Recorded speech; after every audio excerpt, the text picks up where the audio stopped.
Better turn before you get to my house. Anger and fear in Greene County as a tornado targets 2 cities. We were sitting there watching the weather reports, and it kept getting closer and closer. New video tonight of that twister, the damage it did, and new information from the man whose family was trapped when their home collapsed on top of them. And you can really see the power of this storm more clearly from the air. Buildings reduced to rubble and siding scattered across fields in the Cedarville area. Huge chunks of metal ripped off the sides of barns, and trees just toppled onto cars.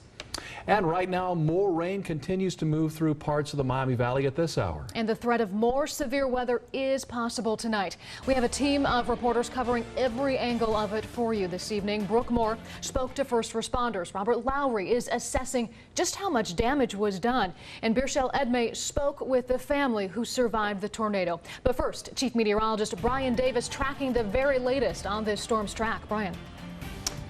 All right, thanks, Katie. And a flood watch is in effect for the area tonight. Our big concern tonight now is going to be some heavy rain. As you mentioned, there's still the potential we could have a warning come out this evening. We are tracking some thunderstorms again on live Doppler 2 HD. Just had this cell move through Moraine, giving us a little burst of heavier rain, but you can see some lightning strikes around downtown Dayton as everything's shifting northward. A couple of other cells now working up into the southwest corner of Greene County and also into the eastern part of Warren County. Everything moving northward. And we have more rain back to the south and west of us. You can see the rain over southeastern Indiana and another line of thunderstorms and showers developing over the western portions of Kentucky. And that'll all be swinging up over our area here through the night. So the temperature structure not as great for the threat of severe for the overnight hours, but we do have some turning in the atmosphere and still could be some heavy rainfall and perhaps another warning or two. If we would see that maybe up through about 2 o'clock in the morning, that would be about it for our severe weather index. After that, a big cool down in the Storm Team 2 forecast. I'll have all the details on that coming up just minutes away. And it was a farm just east of Cedarville that took a direct hit from this evening's tornado. 7 people huddled in the basement of an old farmhouse. The home was located near Weimer and Barber Roads in Cedarville Township. The people inside heeded our warnings and survived as their home was ripped to pieces around them. The homeowner spoke to Birchelle Edmay about their harrowing rescue. Birchelle. For 30 minutes, the Dobbins family and their friends were trapped under the rubble of their tornado-devastated home. But tonight, all 7 are safe, and the family is crediting teamwork and preparation for their safety.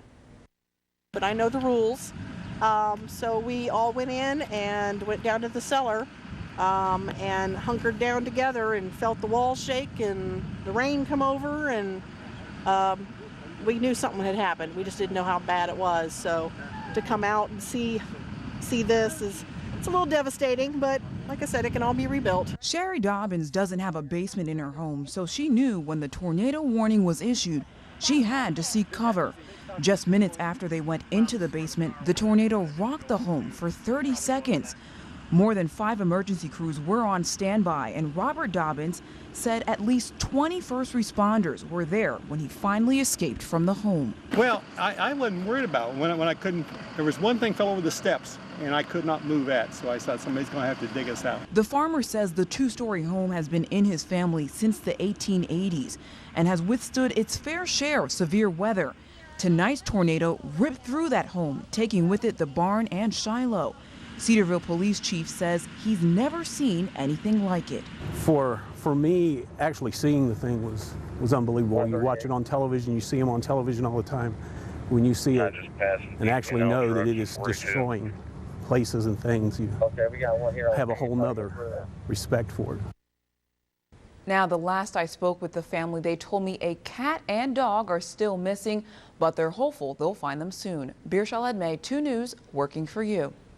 Wow, great interview there, Birchelle, and you heard the man say multiple times, the homeowner, that there was 20-some first responders there working to free the family. You were there on scene from the very beginning. What did you see, how well all those first responders worked together?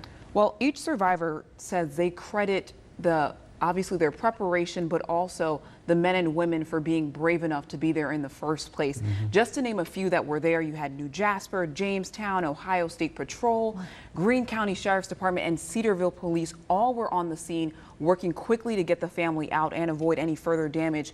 Crews divided their work and they worked extremely efficiently watching them. Now, one thing I do have to mention, officials are also applauding the Dobbins family for following the proper steps and taking precautions and safety, obviously, in their basement. They say they think it saved their lives.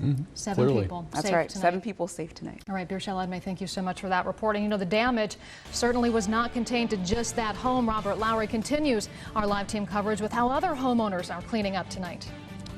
Mark and Katie, you can see here just some of the damage that was scattered across after that tornado came through. This is pressed against a tree here, but that damage coming from the roof over here at this barn after the tornado came through, narrowly missing a house over here. They watched that tornado come across a farm field over here onto the left. Now there was goats being held in this barn over here. They are all okay. Speaking to the homeowner tonight, he's telling me that he is just happy that everyone made it out safe today.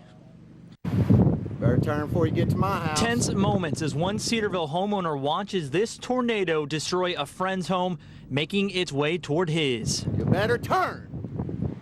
Standing on that front porch, it looked like it was coming right towards the front porch. I was actually cursing and telling it to change directions. Sean Evans just happy his words got through. He ran into the basement. Minutes later, his house still standing. The barn behind him was hit. I mean, heard the freight train as it was coming, but didn't hear it when I was in the house. And then as soon as I come out, I seen all the metal everywhere and knew that the barn was tore up. When I peeked out, it was probably 300 yards away. Gregory Russell lives just down the street from Evans, watching the tornado also head his direction after destroying another home. Debris scattered across the field was once airborne during that storm. It's because I could see all the tar paper, and there was just stuff swirling everywhere. For Russell, the site brought back memories of another tornado 40 years prior. I'd heard that noise before 40 years ago because my parents, I grew up in Xenia, so I'd heard that noise once before. As the tornado passed through the area, both men thankful their homes were spared, knowing their neighbor's home across this field was destroyed. The sight of this tornado coming toward their homes, however, something they'll never forget. Because you could see it, and you could see all the trash and everything just coming with it.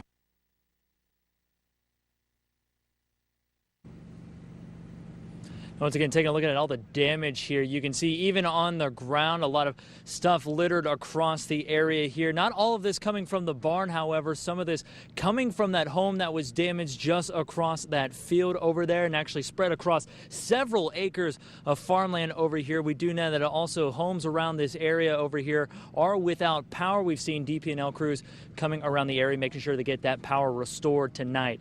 Reporting live, Robert Lowry, 2 News, working for you.